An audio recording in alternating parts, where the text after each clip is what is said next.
Alright, so today we're going to be talking about Stop Killing Games. And this is a movement that's actually gained a lot of traction in the past week or so, or maybe even 2 weeks or past month, because it's a pretty big topic when you talk about game preservation, because it's something that people really want to, keep near and dear to them, but we'll get into it later. But in essence, that's what we're looking at right now. And so, really quickly, I just want to go over what they actually wrote here because I think they describe it best, where it says, Stop Killing Games is a consumer movement started to challenge the legality of publishers destroying video games they have sold to customers. An increasing number of video games are sold effectively as goods, with no stated expiration date, but designed to be completely unplayable as soon as support from the publisher ends. This practice is a form of planned obsolescence and is not only detrimental to customers, but makes preservation effectively impossible. Furthermore, the legality of this practice is largely untested in many countries. Over the past year, we have successfully escalated complaints on this problem to consumer agencies in France, Germany, and Australia, and have brought forth petitions for the new law on this problem to various countries. A list of the actions taken to date can be viewed here. As of 2025, most consumer action on this matter has concluded, and we are awaiting decisions on it from several governments. However, there are a few remaining avenues left where people can participate if they are eligible. So this is particularly in the UK. Unfortunately, I do not live in the UK, so I cannot sign it, despite people thinking I might have a UK accent. But regardless, I don't know where that comes from. But yeah, here we are here, and it says here it's actually at 72%, so that's a lot of petitions. So if you're in the European Union or you're in Europe, sign it. There's literally no harm in signing preservation. So yeah, that's my little plug-in on that part. Now, of course, in case you're wondering, what exactly is an initiative? So essentially here, says, introduction series of steps taken to cause a desired result. The deposing party would ordinarily be required to be taken in arranging a disposition or the right to initiate legislative action. So that's what initiative is. So I know a big criticism of this stuff that I've seen is like, oh, well, it's only initiative, like, it's a little too vague, which we'll get into, but it's like, oh, well, guess what, actually, there could be amendments to a law in case, if you've ever thought about it. There can be amendments. But anyways, so I actually wanted to go into what I would call, what do you call it? Like the striking iron, the cat out of the hat. Like basically what really got this started. So last year, there's this game called The Crew, right? And so essentially in The Crew, what you could do is that it was an open world racing game by Ubisoft, okay? So you got to go across the United States and you got to have different races with people. And so there was a single player aspect and of course a multiplayer aspect where you can go around and get your own crews, and you could race around the country, do objectives, all of that stuff. Okay? So that is what's going on now. And so what it ended up turning out is that Ubisoft ended up shutting down the servers. Now, under most normal circumstances, that happens, okay? Because this game is 10 years old, and so naturally games will cycle in and out, especially live service games. That happens, right? However, the big problem is that this has a single player mode. So the question everyone was asking at the time was like, why would you shut down the entire game for a single player mode? Now it turns out that the game also had mandatory online connection, but the question is, why would you do that? And so something kind of interesting that was actually said is that someone from Ubisoft, I believe it's the CEO, said something like this, where it's like they got comfortable not owning their CD or DVD collections. That's a transformation that's been a bit slower to happen in games. As gamers grow comfortable in that aspect, you don't lose your progress. If you resume your game at another time, your progress file's still saved there. That's not been deleted. You don't lose what you've built in the game or your engagement with the game, so it's about feeling comfortable with not owning your game. Do you know how insane that statement is when you really look at it? Because when you say you should be comfortable not owning your game, it's because right now most games cost what, like $90? Well, in some other countries it might cost you a bit more. So imagine you pay $90 for a game and you don't even own it.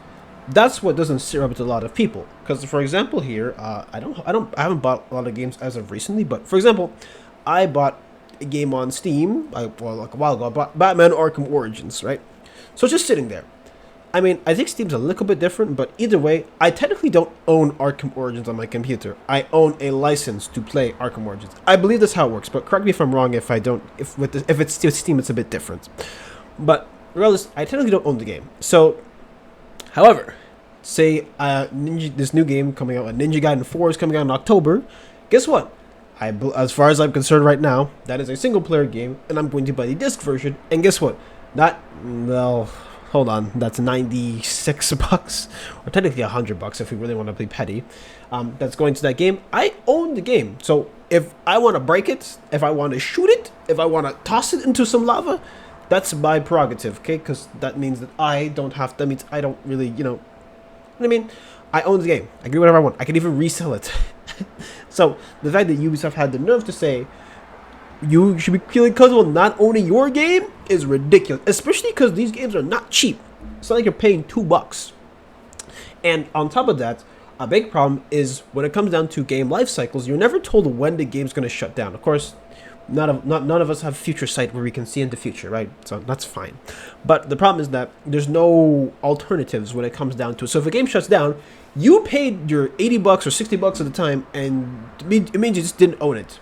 And normally speaking, when you buy an actual product in the real world, you pay for it, you own it, until you got to buy another one or something like that. Or if you have a service, you're told when the service is going to end. So that's it. And the craziest part is that if they just kept the single player mode, then people wouldn't care about it. Or people would have been like, okay, that's fine, online servers are down, it happens, and it's just that life cycle of games in general, stuff dies. I'm sure, actually no, even stuff like World of Warcraft has been around for ages, and it still has people coming back over and over and over again. But anyways, that's what it is. And even worse, if you go to somewhere like Blizzard, where it talks about, they actually says here, Blizzard reserves the right to terminate this agreement at any time for any reason for no reason, with or without notice to you. For purposes of explanation and not limitation, most account suspensions and termination are a result of violations of this agreement. In case of minor violations of these rules, Blizzard may provide you a prior warning and or suspend your use of account to your non-compliance prior to terminating the agreement or modifying or deleting an account. So, essentially, if you break any TOS on Blizzard's, in a Blizzard game, you lose all your access to your games. So that's you can understand why people aren't very fond of that kind of stuff. So you see what I mean? Why games is a bit, but so that is why you see that it's at 72% petition size, because people are like, yeah, we kind of want to keep our video games. Imagine you don't get to play Elden Ring in 10 years time. Okay, that should not be allowed. Even though I believe Elden Ring does have an offline mode, but still. Imagine you don't get to play that game in 10 years because of some BS agreement that you didn't get. So, people aren't going to do that. But unfortunately, there's been a bit of pushback against this movement. And we have our number one critic, Pirate Software, to thank for that. So let's take a look at what he was saying about it. So I actually watched both of his videos on the Stop Killing Games movement. At least his, his stuff about, his criticism. But before we get into that, let's get some background information on Pirate Software. So he is supposedly an ex-developer who used to work at Blizzard, and now he just makes videos. He's really popular on YouTube Shorts from what I've seen, and so he has about 2 million subscribers, and so he has a string of controversies that he's been into. But the biggest one that we want to look at before we get into what we're talking about is his controversy in WoW. So if you're not aware of how WoW hardcore works, essentially you have one character, okay, and in most RPGs, most MMOs or whatever, you can come back after you die. But in this case, with hardcore mode, you don't get to come back. So whenever you play a WoW hardcore raid or something like that, or you raid a dungeon, you have to have some coordination. And unfortunately, he didn't really do his part, according to most people. I don't play this game, so I can't tell you, but here's a little clip on the whole situation, because, yeah, you'll be surprised what happens. Why is everyone mad at Pirate Software? What's he doing? What's he doing? What's he doing, dude? Pirate Software has been grinding some hardcore WoW as part of the OnlyFans deal, but it's him running out of a dungeon without even thinking of helping his party that's got him in some heat. Why? Well, 2 people died, and as I said, this is hardcore. Once dead, you stay dead. And as a mage, there was plenty he could have done. Slows, polymorphs, you name it. Even if he was supposedly out of mana, he had plenty of ways to regain some. Now, you can definitely put some blame to the group lead. They definitely messed up that pull, and maybe the calls were a bit messy. Listen, people f up in-game all the time. And it is hardcore. Some people might save themselves over others. But it's Pirate's supposed lack of accountability that's really rubbing people the wrong way. It's about the zero accountability is what makes us so mad. There's no zero accountability, dude. Everyone can do something better. When you open up and you yell over another person, like can you're I doing, speak? nah, I'm good. You See ya. He just wants me to sit down, grovel on my knees, and be like, I'm so sorry, Mr. Yamato. It was all my fault, the mage. And OnlyFans is probably the most followed guild in WoW right now, so people are going to have their say about the supposed roaching. This is kind of roaching. It is actually probably the most roaching thing I've ever seen. He could for sure have saved him. What people's problem is, afterwards, he acted like he played it perfect. They changed Wowipedia's picture of a roach. When it comes down to it, he panicked like a roach and did nothing for his group. Disgusting. And then he doesn't go back on it. He acts like it's the right decision. Bad dude. I don't think he got them killed on purpose. I think he just sucked ass and panicked. Did Pirate have a chance to save the group? Yes. Did he mess it up? Of course. Was it roachy? Yeah. But as Soda puts it, everyone might have gone too far with the calls to get this guy banned from the guild or even Twitch. Oh, and if there are death threats, yeah, we've gone too far. He ran it out hard, despite that, POA's getting crazy. And with Pirate doubling down so many fucking times, And you can post about this and be like, oh my god, it's the mage's fault entirely. If they wouldn't have done that poll, no one would have died. OnlyFans has decided to kick him. Pirate shared a Discord message where they say it's due to the drama and because some members were uncomfortable playing with him. Time to kick! Oh my god! You know what the best part about this whole like situation is that if he just said I messed up the raid or whatever, he probably wouldn't have gotten kicked out or whatever happened to him in his whole guild. And so yeah, he just kept doubling down and saying it wasn't his fault. But anyways, so the issue with him right now is the fact that he has had severe pushback against this initiative. And you know, for the sake of like public discourse, you should be allowed to push back against stuff because it is what it is. However, it has actually been proven that many times that he's actually gotten information wrong about Stop Killing Games. And you want to know what's wrong? His first video has 1.2 million views on it.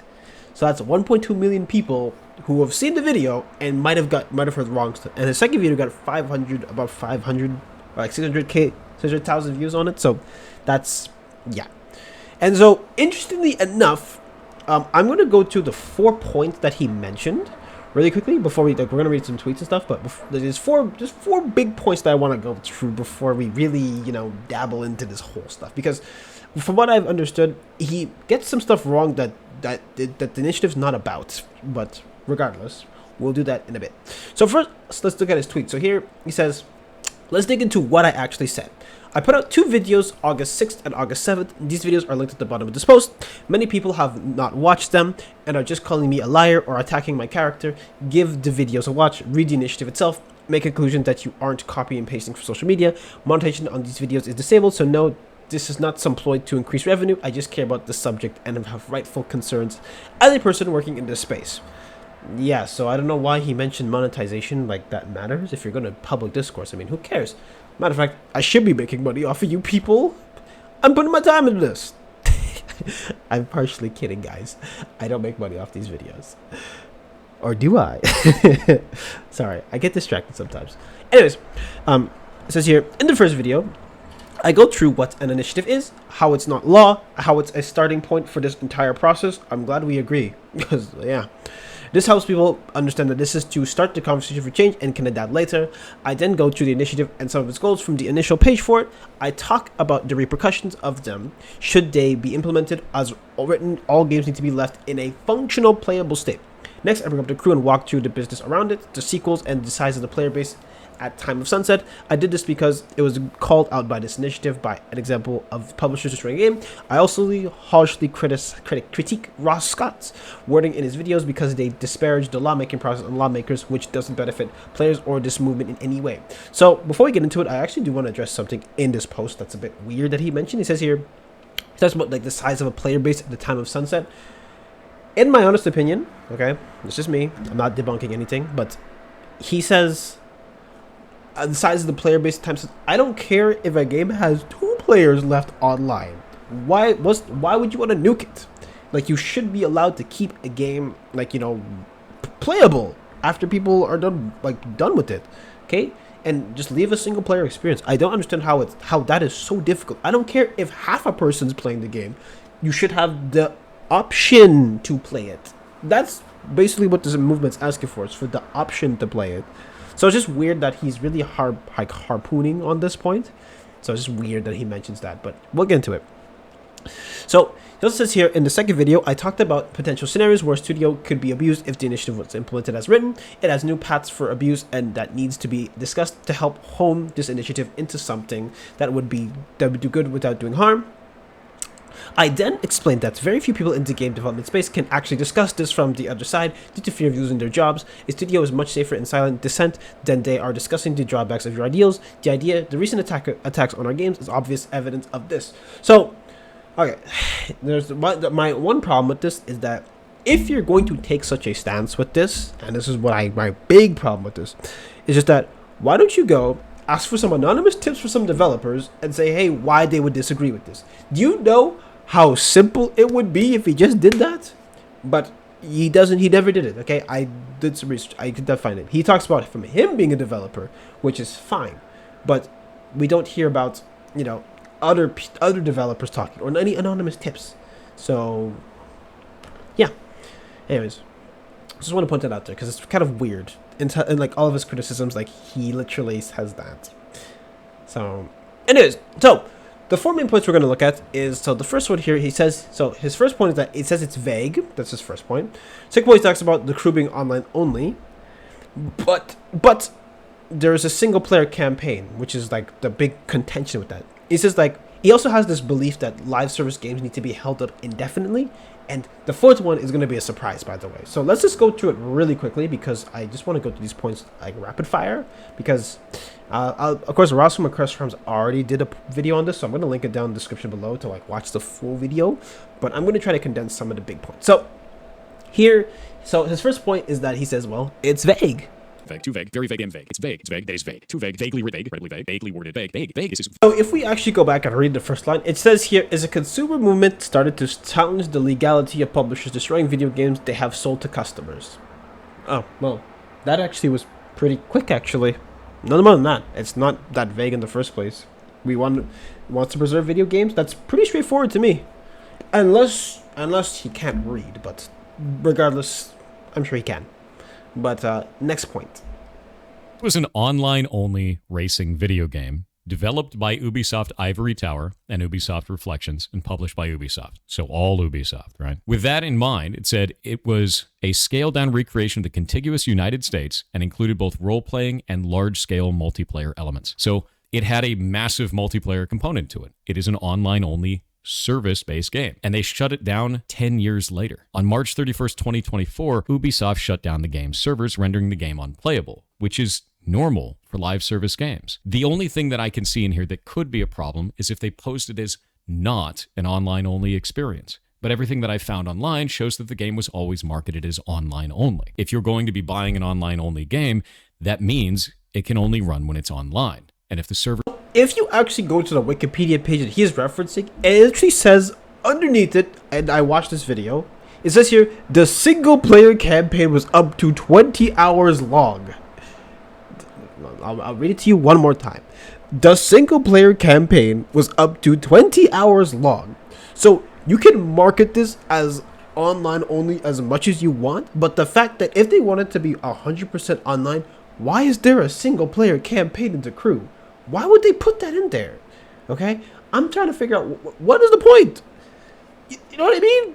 So, by the way, his last point, even if he says, like, oh, talking about single-player games and its online components and to call it out, this has an online component. It says that. Ugh, whoops. My apologies. This has a single-player component. What are you talking about? It's like he specifically didn't read this part of the Wikipedia. And I don't have to look this up. It says it right there. So what is the problem with that? Okay? What is the problem? I don't understand. Anyways, it's like, what? So he's basically circling back to what he's talking about in the first clip that I just showed you. So doesn't make sense. But anyways, so you see how quick it was? I didn't even look it up. I'm sorry, at least I didn't have to look up too much. Alright, let's go to the next clip. right now. If you try to tell me that every studio needs to run their live service game indefinitely or not want to run one at all, then no one's going to run them. And we're going to miss out on adventures like Final Fantasy XIV. And even though I don't play anymore, League of Legends or any other live service game, any of them. You're talking everything, like even phone games, as funny as that is. A lot of people don't realize that phone games require online-only activity.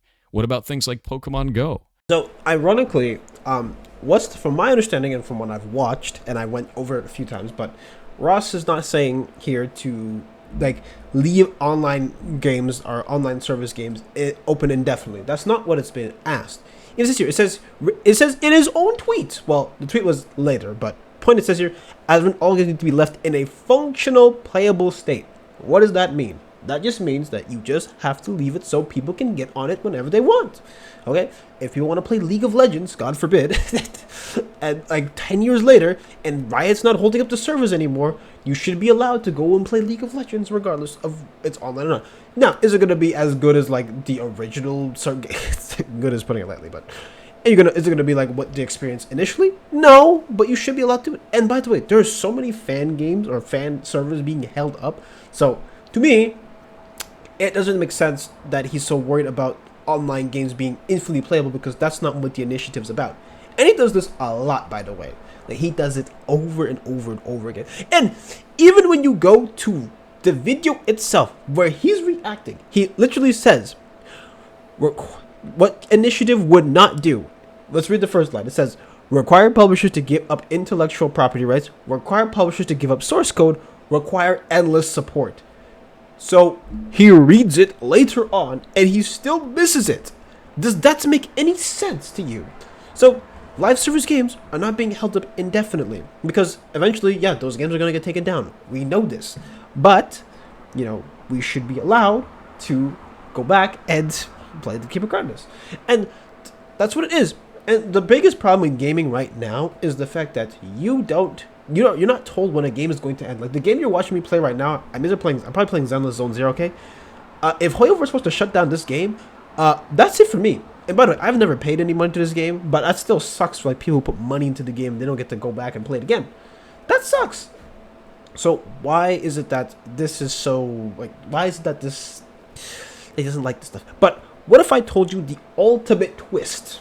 The ultimate twist, okay, is that he actually doesn't care. He doesn't care if a live service game goes down. In his own words. Listen to this. Demand from people in the gaming industry where live service games should live forever, whether in the hands of the developer or otherwise. And I can't get behind that shit. I think live service games getting sunsetted is fine. I've always thought that. And that's okay. There's nothing wrong with that. There's nothing wrong with that at all. I have no problems with the end of a video game. If you try to tell me that every studio needs to run their live service game indefinitely or not run one at all, then no one's going to run them. And we're going to miss out on adventures like Final Fantasy XIV, and even though I don't play anymore, League of Legends, or any other live service game. Any of them. You're talking everything, like even phone games, as funny as that is. A lot of people don't realize that phone games require online-only activity. What about things like Pokemon Go? So, in the end, he is fighting hard against something he doesn't even care about. Does that make any sense to you? And you know what? You'll be asking yourself, actually, why would he do this? Why would he say that? Guess what? What if I told you that Dr. K basically gives us an answer to what happens? Now, I'm not going to play armchair psychologist. Okay? I am not one. But we can actually listen to what Dr. K was telling him. I think sometimes the things that I talk about in regards to those types of things is misconstrued as arrogance or boasting, when in reality, I'm just trying to give context. So that is the problem right there. So I want you to listen to this phrase.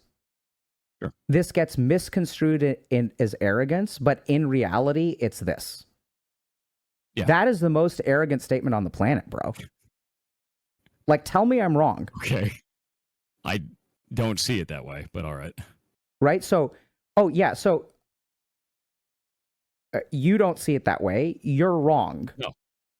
So sure, like, I have nothing really against Pirate Software. I don't really care for the guy, but he's kind of arrogant on something he doesn't really understand. And the fact that it took me maybe like an hour to go through all this and I could figure this out, well, figure it out, but I had some help. The fact that I could understand what's going on without being a game developer tells me enough as it is. That's what it is. And, you know, something that's like really important is that, like, I like the idea of having games preserved, okay? For example, like, we talk about licenses and stuff, but like, I have Gran Turismo on the PS1, and by the way, those licenses expired God knows when, but I can still go in, pop in my copy of Gran Turismo on PS2, which still works, by the way, and I can play it no problem. So, what's the problem with doing that into the future? Like, I know, I understand licenses are weird enough, but maybe it's like, okay, well, once you sign off this game to offline, then you keep the cars in the game, because car games are really weird. Like, they have certain licenses, they can't bring in certain cars, and yada. But the point is that if in the past you could keep some certain cars, why can't you do it now? It's not that hard. I don't understand.